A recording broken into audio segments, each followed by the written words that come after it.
Hurricane Katrina, one of the most deadly natural disasters to hit the USA in modern history. It flooded a city, leaving survivors stranded on rooftops and tens of thousands of evacuated civilians desperate for food and water crammed into the Superdome. 6 died in their supposed shelter, 4 of natural causes, 1 of a drug overdose, and 1 committed suicide jumping from the upper-level seats. In New Orleans, a city in a developed nation, help should have been swift and effective. Instead, people died in medical centers as they waited for evacuation and federal troops to arrive. Bodies lay in the street, floated in the water, and were left abandoned in their homes.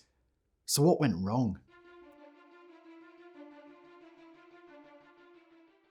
The disaster response got off to a promising start. The hurricane was identified early, on the 23rd of August 2005, when it was just a tropical depression over the Bahamas. The National Hurricane Center began tracking the storm and issued the first of 61 advisories that it would release over the next week. The federal government caught onto it quickly, began close monitoring, and generated simulations. If it was to become a hurricane, they were not going to be taken by surprise. On the 24th of August, the depression grew to a tropical storm and it was named Katrina. At this point, the Federal Emergency Management Agency, FEMA, got involved and activated its hurricane liaison team. By the 25th, FEMA had dispatched resources like water, ice, and food to areas predicted to be hit.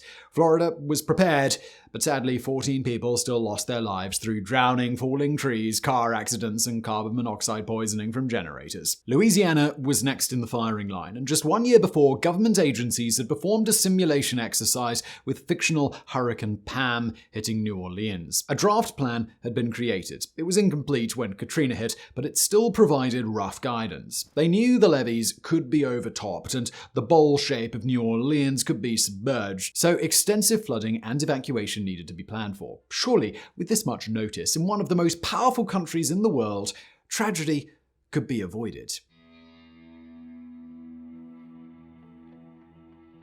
On the 29th of August 2005, Katrina made landfall in Louisiana as a Category 3 hurricane. Its 130-mile-per-hour winds felled trees and caused major damage to buildings. The resulting injury and traumas led to 25% of deaths. But by far the most deadly and damaging impact was a result of the storm surges. The combination of low pressure and high winds generated enormous waves up to 8.5 meters high. These breached the levees, and when added to the 20 centimeters of rain that fell along the coast, caused extensive flooding. 80% of New Orleans was left underwater. The leading cause of death? Drowning. Most people drowned in their own homes. They climbed higher and higher to avoid the water, but it kept rising, and once they reached their attics, they had nowhere to go. Bangs and screams echoed through the streets as people tried desperately to break out. Some were prepared with axes and made it onto their roofs. They created makeshift signs begging for help, food, and water. Those who fled in boats had to push bodies aside with sticks. 1,863 people died in total, the most deadly hurricane in the US since 1928.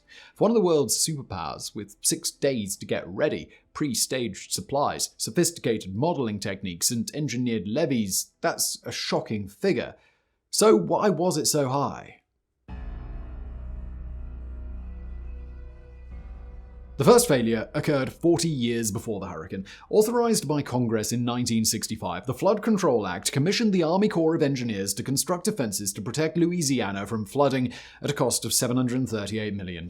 You might be thinking, wait a minute, you said failure. That sounds really great. Well, unfortunately, the project wasn't due to be completed until 2015, 10 years after Katrina hit. But worse than that, the Army Corps was a federal agency, and they cut corners to save money. Engineers built levees on areas with weak sand and peat instead of firm clay. Other sections had inadequate pilings of only 10 feet instead of 17. These parts collapsed and floodwater rushed uncontrollably into New Orleans, doubling the area that would have been flooded by overtopping alone. Resident Lucrease Phillips described hearing her downstairs neighbors hammering on their ceiling and pleading for help as the water rose. And then silence. Louis Farrakhan, Nation of Islam leader, believed the levee failure to be more sinister than simple incompetence. He and other public figures accused the government of intentionally breaking the levees with dynamite to divert the floodwaters away from wealthier neighborhoods. His claim was taken seriously and reached the United States House of Representatives, who were investigating Katrina.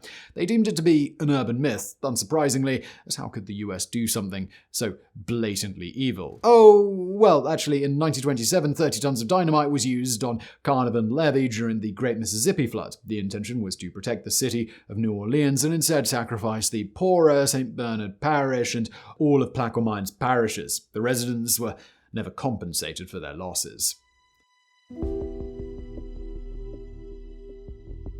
Since Katrina, the public has clamored to blame the federal government for the slow and ineffectual handling of the disaster. Federal officials, eager to deny responsibility, in turn named Federalism as the culprit. The system splits responsibility and decision-making between federal, state, and local governments, causing confusion, tangles of red tape, slow decision-making, and inaction. In the event of a disaster, local governments would be the first to take control. If they became overwhelmed, they'd request assistance from the state, and the federal government wouldn't get involved until both had reached their limits and exhausted their resources. This is described as a pull system, where affected areas must request assistance. However, in events on the scale of Katrina, panic sets in. Officials exaggerate the impacts in their districts and request more resources than they need. Then, requests have to filter through many departments to gain approval, with the potential to be blocked at each stage. It's slow, and it's riddled with bureaucracy. Katrina required an immediate push of resources from the top. So let's follow the federal system and start at the bottom with Ray Nagin, mayor of New Orleans at the time of Katrina. The Hurricane Pam trial had shown that an evacuation of New Orleans would take at least 72 hours. Armed with this knowledge and an accurate prediction of landfall, it wouldn't take a genius to figure out when to give the order to evacuate. 72 hours before. Right? Nagin gave the order for mandatory evacuation just 24 hours before the hurricane hit. He also knew that 100,000 residents didn't own cars and would rely on public transport, but had made no plans to supply it. He earned the nickname School Bus Nagin when he turned down an offer to have residents evacuated by the fleet of yellow public school buses. His response to the offer: "You've got to be kidding me. This is a natural disaster. Get every doggone Greyhound bus line in the country and get their asses moving to New Orleans." Not only did the Greyhound coaches never arrive, the school buses were caught in the floodwaters and 150,000 people failed to evacuate. Buses weren't the only evacuation option turned down. Rail company Amtrak was running the last train out of New Orleans to move equipment out of harm's way. They offered seats for several hundred passengers. The city declined, and the train left empty. Knowing that his residents were unlikely to fully evacuate the city, it named the Superdome as a shelter of last resort, and 9,000 evacuees had arrived by the first evening. Conditions were terrible, but people were told to wait it out for the federal response to kick in. The cavalry would arrive in 48 hours. No one came, and as the levees failed and the city flooded, more and more people arrived. It's estimated between 20 and 30,000 people sought refuge there with little water and no food. In a desperate bid to get help for his residents, Nagin started exaggerating conditions in the dome. In an interview with Oprah Winfrey, he claimed, "They have people standing out there. Have been in that freaking Superdome for 5 days, watching dead bodies, watching hooligans killing people, raping people." This was a lie, and his claims failed to attract help. Instead, they raised tensions, scared away rescuers, and turned the focus from help to security.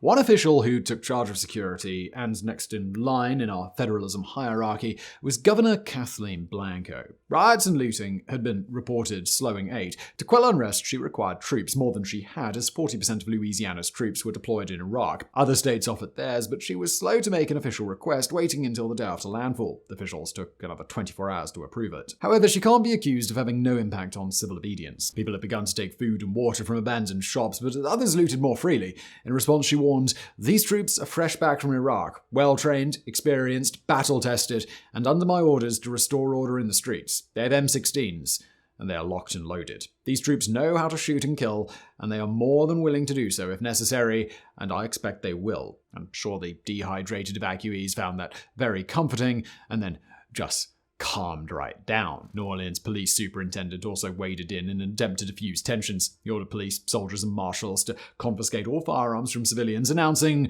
"No one will be able to be armed. Guns will be taken. Only law enforcement will be allowed to have guns." Surprisingly, scared citizens who were living in fear of rioters and looters were not thrilled about handing over their weapons without a warrant. They were often taken by excessive force, and in one case, a 58-year-old woman, Patricia Coney, had a group of police enter her house and tackle her to the ground. They were attempting to confiscate her revolver and fractured her shoulder in the process. So while all of this was going on at state and city levels, what was the federal government doing? Historically, it would have been FEMA who've been responsible for this type of emergency. However, after 9/11, the Department of Homeland Security, DHS, was set up and FEMA's budget was cut and shifted under their control. This put Homeland Security Secretary Michael Chertoff in charge of 22 departments, 180,000 employees, and all national emergencies. Understandably, following 9/11, his focus was on terrorism. Hurricanes were way down the list. So far down, in fact, that no one had done any pre-storm planning. The list of failings was extensive. Federal law enforcement took a week to arrive, and when they did, they were distracted by a turf war with officers from the Department of Justice. Neither department was able to agree on who should take the lead. No effort was made to activate the National Disaster Medical System, and only one team was available for immediate medical assistance after the storm. Unfortunately, once you get up to the national level during an event like Katrina, communication becomes both vitally important and incredibly difficult. He was criticized for being a step behind most events, and it wasn't until 36 hours after landfall that he declared it an incident of national significance. This switched the response from a pull model to a push. On Thursday, the 2nd of September, 4 days after the hurricane hit, when conditions at the Superdome were most dire, he was broadcast saying, "Everybody is confident of the ability to maintain order. And the fact of the matter is, the Superdome is secure." The news channels split the screen with live footage of survivors chanting help and shouting angrily into the camera. He later admitted that he had no knowledge of the deteriorating conditions at the Superdome or the lack of food and water, calling it a surprise. Chertoff blamed his ignorance on insufficient communication from his man on the ground, FEMA Director Michael Brown. Although Brown also claimed to be in the dark, not knowing there were evacuees in the convention center until Wednesday the 1st. When being interviewed by CNN, he was challenged by Soledad O'Brien. "How is it possible that we're getting better info than you were getting? We were showing live pictures of the people outside the convention center. I don't understand how FEMA cannot have this information." And he also said, "FEMA's been on the ground 4 days, going into the 5th day. Why no massive airdrop of food and water? In Band Aid, Indonesia, they got food drops 2 days after the tsunami." FEMA, in their wisdom, did manage to fly an additional 2,000 firefighters to help in the aftermath. They kept them in a hotel in Atlanta watching training videos on sexual harassment and the history of FEMA for days as people died. They claimed that they'd called them in for community relations work, and so there was no hurry to get them on the ground. Now, you might remember that FEMA had pre-deployed supplies before the storm hit, so surely that's slightly redeeming, right? Well, unfortunately, these were woefully inadequate, having supplied their usual shipment for hurricane response. Katrina was no usual hurricane, and food and water ran out fast. Some were delivered to the wrong places, and Alabama got 5 times the amount of water as harder hit Louisiana. They also had trucks of ice driven seemingly randomly around the country, never reaching those in need. 2 years later, FEMA threw out their undelivered frozen stockpile, totaling $100 million. They did work quickly to set up temporary accommodation for those left homeless, though, and installed 95,000 mobile homes costing $1.3 billion. However, some of these were left unused as they were placed on floodplains, and others poisoned survivors with extensive outgassing of carcinogenic formaldehyde. Only 17% ended up occupied, taking the total cost per family housed to $125,000 to $200,000. Yep, they could have bought them all formaldehyde-free homes for that. Beyond their own failures, FEMA seemed intent on sabotaging the efforts of others by creating barricades of bureaucracy. They issued a press release instructing emergency services from outside the area to not respond to calls for help without being lawfully requested by local and state authorities. They seemed unwilling to work with charity organizations and failed to accept or request aid. In one case, the Red Cross requested 300,000 meals for the 1st of September. FEMA cancelled the order, then reordered for final delivery on October the 8th, 5 weeks later.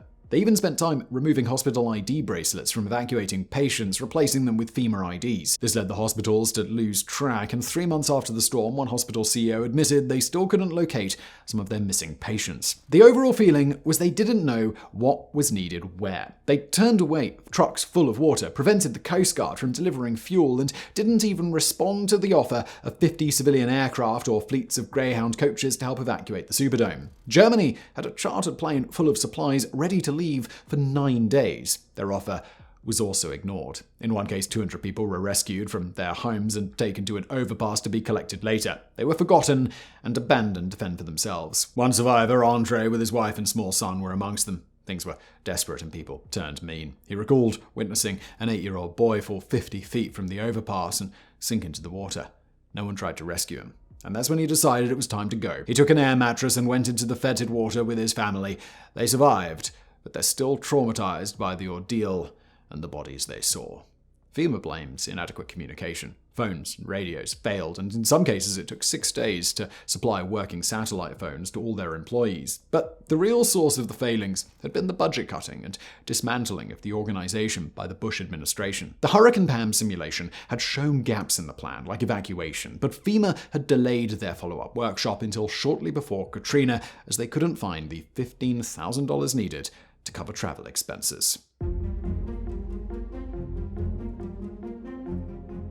And where was the president while all of this was going on? Well, President Bush had been 4 weeks into his 5-week holiday in Texas when the first alert came out, so naturally he attended a few speeches before returning to Washington the day after Katrina made landfall. On the flight back, they took Air Force One on a flyover in New Orleans to allow the president to witness the devastation. It wasn't until this point that Bush seemed to understand the seriousness of the situation and finally took an interest. He appeared in broadcast with his sleeves literally rolled up alongside Brown, who was advised to do the same in order to look as if they were working really hard. But there was no deceiving the public. It had been clear that federal involvement left decision-making up to people without the necessary local knowledge or clear understanding of the situation. Federal departments had stalled the emergency response with politics and bureaucracy and contributed to the deaths of many. This includes 44 people found dead at the Memorial Medical Center who'd been left in searing heat, waiting for an evacuation that never came. His administration had weakened FEMA, and the Department of Homeland Security was untested with seemingly no idea how to deploy its resources or authority. On the 13th of September, Bush admitted responsibility, stating, "Katrina exposed serious problems in our response capability at all levels of government. To the extent the federal government didn't fully do its job right, I take responsibility."